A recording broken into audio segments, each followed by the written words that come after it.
Hello and welcome to Issues from Twitter. So this one, I just saw it now and I said, let me just do this video on this and just look at the issue. So it's from Sahara Reporters with the handle @SaharaReporters. And they say 2023 presidency at Peter Obi should stop trying to use Nigerian churches to get to power. And this, according to them, they reported that the PDP vice presidential candidate at IA Okowa is the one who is saying this. So the first thing that I'm thinking about is that, hello, I thought you guys said that Peter Obi has no chance of winning the election, blah, blah, blah. He's going to come a distant third, this, that, yada, yada, yada, yada, and all of that. Should I say the fascination? Why are you so, the obsession and everything with Peter Obi and also Peter Obi supporters? Ordinarily, you would expect that somebody who was like a challenger, who was coming from the behind, would be the one going after these people, either attacking them or trying to find one thing or the other against them. But it seems as if the opposite is the case. It's rather they are the ones who are always trying to find one thing or the other about Peter Obi. It simply tells you who it is that is focused on running an election and winning it, and who is it that is just focused on what is it that they can do to take something out of the other candidate or opponent or something like that. It's really quite funny. And so let me look at the article and just take it on one after the other.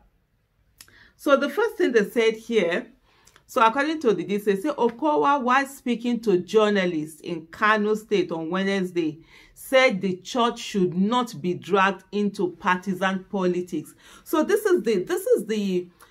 I personally would not have expected this of Okowa. I don't really know him much, but at least the few things I've heard about him, it seems like a gentleman.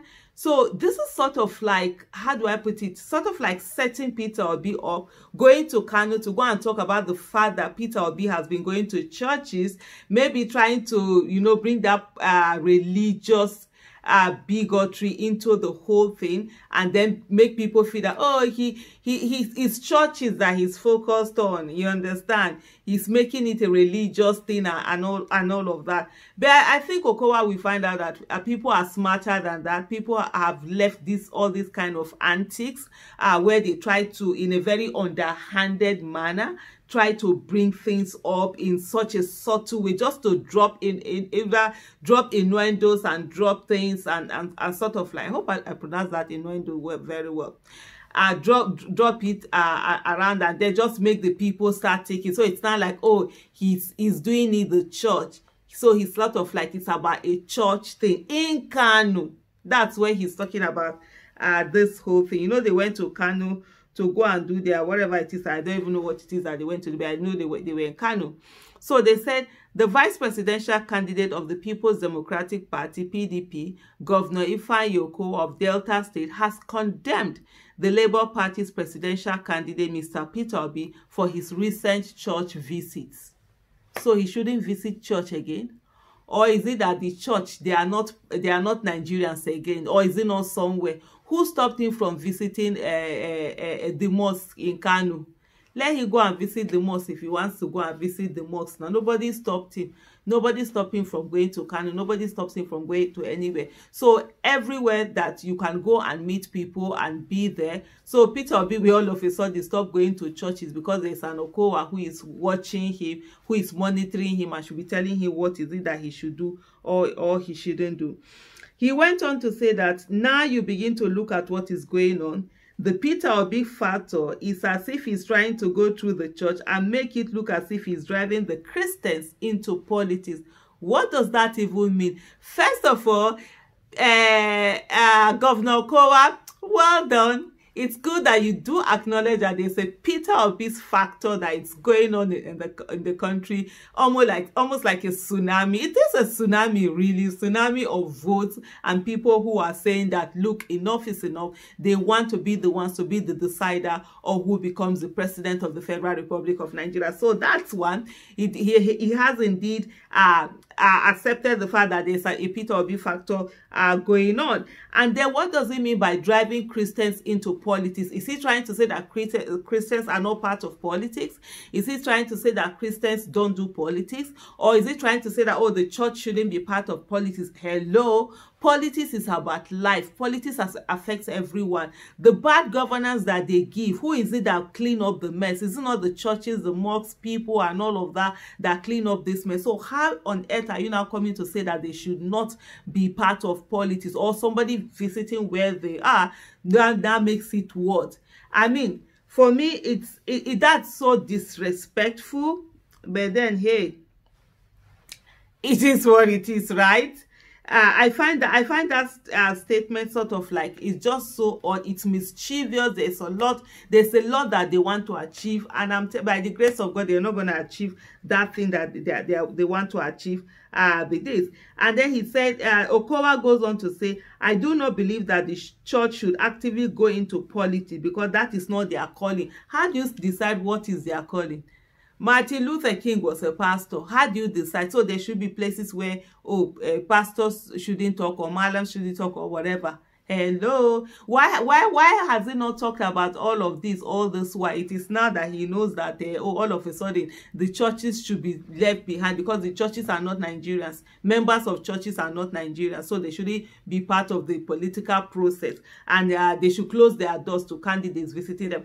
Candidates have always visited churches and mosques and all of that. I mean, Nigerian politicians, I would be surprised if you check through things and actually find that even himself, Okowa, has been to churches and all of that to do their politicking when during campaign season, or during when it's time for election and stuff like that.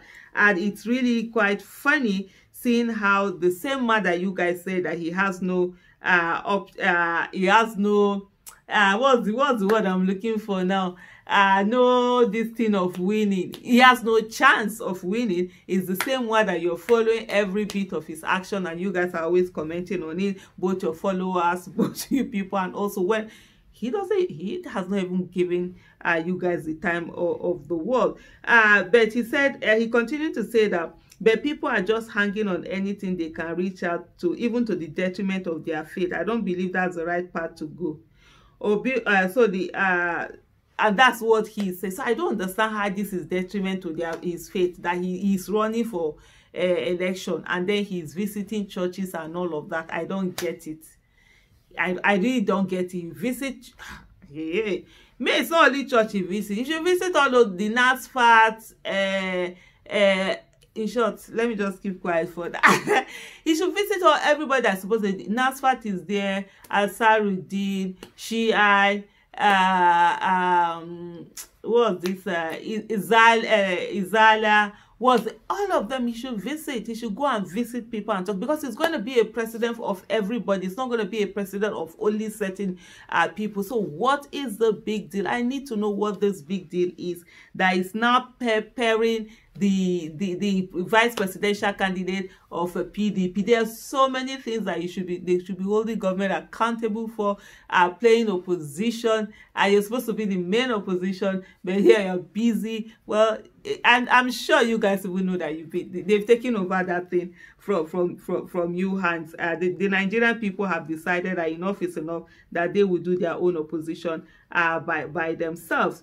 And so they said that Obi was recently at Redemption City for the first time recently to attend the 70th annual convention of the Redeemed Christian Church of God. Of course, he's got there for the first time. He's running for the president for the first time. So there are a lot of first-time things that Peter Obi is going to be doing. One of the things he has to understand, and I think which he also is very aware of, that is that he's going to be the president of a nation of diverse people, different religion, different tribes, different temperaments, different economic status, different educational background, and then he has to be able to bring people together, and that's exactly what he's doing right now. That's why anywhere you see, and like Governor Okowa said, the Peter Obi factor that is going on all over the place. So the announcer, and then here I think Sahara reporters went on to talk about the fact that what they said on that day when Peter Obi came. They was said, "We welcome to the redemption camp for the first time, Mr. Peter Obi," said the announcer, and this was followed by a loud applause from the congregation. And I think that there, you see that statement, a loud applause from the congregation, is what is paining those people, is what is peppering them. And they said the former Anambra governor was also at the Glory Dome, Abuja, where he was giving an ovation. So it's the applause he has been receiving, the ovation, the clapping, the cheering, the people just feeling this sense of freshness and sense of hope that indeed they matter and they can be the ones to be the decider. So the thing is that, and I see a lot of people who are not happy about that. The only thing I can say, Governor Okowa, face your front, face your campaign, do your campaign, leave Peter Obi alone, let him go to wherever he wants to go. You go to where you want to go and do your campaign the way you want to do the campaign. After all, una don't tell when they do the campaign. Your principal has been in this business, I think now for over 30 years. He has been running for presidential election. So go and do it the way you want to do it. Thank you so much for listening to Issues from Twitter.